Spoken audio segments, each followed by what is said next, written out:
Muli mga kapatid, isang magandang araw po sa bawat isa sa atin. At ito na naman po tayo sa ating daily devotion na ating pong tutunghayan sa araw na ito. Magandang araw po sa inyong lahat at naway sa tulong at habag ng ating Panginoon ay nasa mabuti po kayong kalagayan. Tayo po ay gabayan ng ating Panginoon. At sa araw na ito po ang ating tutunghayang devotion na naway makapagbigay sa atin ng kalakasan sa mga panahong ito na ating nararanasan sa buhay na kung saan ay ipinagkaloob sa atin ng Panginoon ang kalagayang ito upang tayo ay maging matatag, upang tayo ay maging lalong mas masugid sa ating pagsubaybay at pagsunod sa ating dakilang Diyos. Ito po ang ating devotion sa araw na ito. Matatagpuan po natin ito sa 1 Peter chapter 3 verse 12. No? 1 Peter chapter 3 verse 12, basahin ko po sa inyo. Isang verse lang po ito, subalit napakaganda ng pangako ng Diyos, napakaganda ng kalooban ng Diyos sa buhay po ng bawat isa sa atin. Sabi po dito, "For the eyes of the Lord are on the righteous, and His ears are attentive to their prayers. But the face of the Lord against those who evildoers." Wow! Isang napakagandang verse na iniwan sa atin ng Panginoon habang tayo po ay naririto sa lupa, na kung saan ay mapag-muni-muni natin, isip-isipin natin sa ating buhay na ang Diyos po ay hindi po nagpapabaya sa atin. Ang obserbasyon po natin dito, no, kung ating pong tutunghayan, sabi po rito sa 1 Peter chapter 3 verse 12, "For the eyes of the Lord are on the righteous, and His ears are attentive to their prayer, but the face of the Lord against those who evildoers." Makikita natin sa verse na ito, isang verse lang po siya, pero meron siyang tinatawag na differentiate, no? Meron pong tawag nito yung pamumuhay na makikita natin bilang righteous and unrighteous, no? Nakikita natin na ang Diyos ay laging nakapabor sa mga righteous people, no? Ito po yung ating obserbasyon kasi makikita po natin sa unang verse po, sabi dito, "For the eyes of the Lord are on the righteous." So ito po isang napaka magandang direktiba ng Diyos sa buhay ng bawat isa sa atin, na ang Diyos ay laging nakatingin, no? Laging nakamasid, lagi siyang umaalalay sa ating sa kanyang mga anak na yung tinatawag nating mga righteous people. At sa totoo lang po, tayo po yung mga righteous. Tayo po yung mga binihisan ng Diyos ng kanyang katwiran. Kaya tayo po yung tinatawag na righteous people from the sight of God. No? Sa mata ng Diyos, tayo ay pinabanal, tayo ay pinili, tayo ay ginawang maharlika, tayo ay ginawang banal sa harapan niya. Kaya tayo tinawag na mga righteous people. Tayo po yung tinubos ng Diyos. Kaya napakaganda po sa panahon na ito, no? Lalo na po sa nararanasan natin, no? Huwag po tayong magulumihanan, huwag po tayong masyadong mag-worry, huwag tayong masyadong mag-abala, sapagkat alam natin na ang Diyos ay pabor sa atin. Imagine, sabi po, ang kanyang mga mata ay laging nakatuon sa kanyang mga pinili, sa kanyang mga anak, sa mga righteous people of God.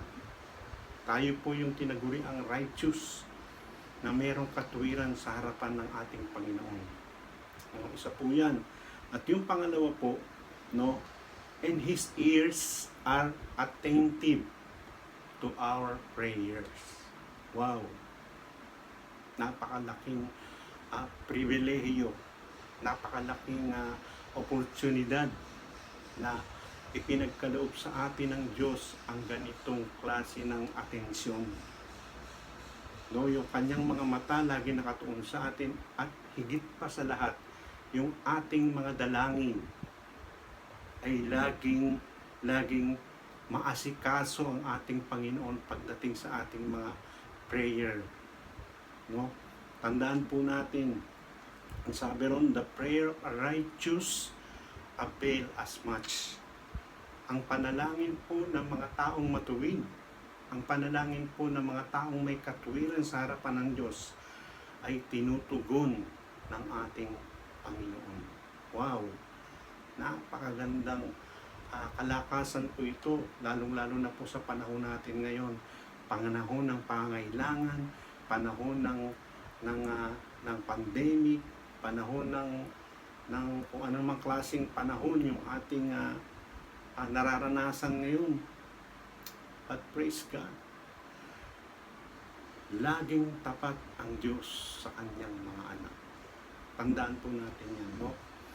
At ang isa pa dito, no,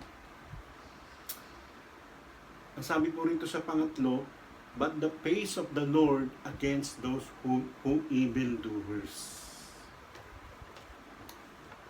So makikita po natin na mayroong pagkakaiba, no?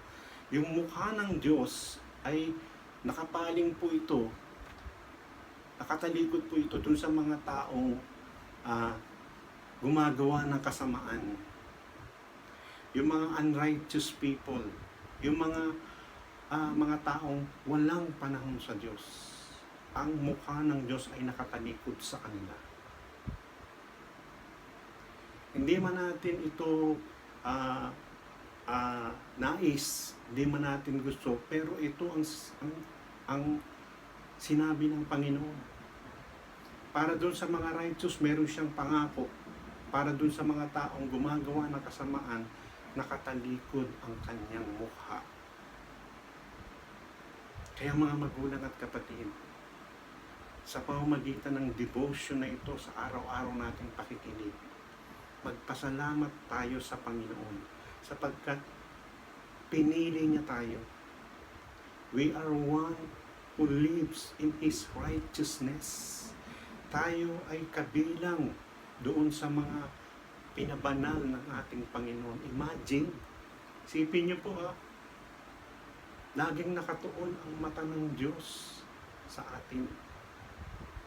Laging inaasikaso niya ang lahat ng ating mga petisyon, mga prayer requests, mga pangangailangan. Ganun po kabuti ang ating Panginoon. Kaya po itong sinabi ng Panginoon sa 1 Peter chapter 3 verse 12, bulay-bulayin po natin. Atin pong ipamalas sa Panginoon na tayo ay merong Diyos na laging nakatingin sa atin. No? Isa puso po natin na ang Diyos ay laging inaantay yung ating mga dalangin. Inaantay yung ating mga prayer requests. Kaya sa umagang ito, mga magulang at kapatid, ipakita natin sa Diyos na siya ay para sa atin. Huwag po tayong mag-alala, huwag po tayong magulumihanan, huwag po tayong masyadong maging aligaga tungkol sa ating pangailangan. God is always watching us. Lagi siyang nakamasid sa atin. Hindi niya tayo iiwan ni pababayaan. Kaya sa umagang ito mga kapatid, samahan niyo po ako sa isang maikling panalangin na kung saan ay tutuldukan natin ang salita ng Diyos na ito na tayo ay ay na ang mata ng Diyos ay laging nakatuon sa atin. Na ang panalangin natin ay laging inaantay at tutugunin ng ating Panginoon. Tayo po'y manalangin. Dakilang Diyos na pinakamakapangyarihan sa lahat, isang magandang umaga, isang magandang araw po sa iyo sapagkat alam namin na sa kabila po ng lahat ng mga pagpapagal, paglilingkod, pananalig, Panginoon Lord, hindi po nawawalan ng kabuluhan ng lahat ng ito. Sapagkat ito'y sinabi mo, Panginoon, sa 1 Corinthians 13:58, Panginoon, Lord, na hindi mo kami bibigyan ng pagsubok na hindi namin kaya.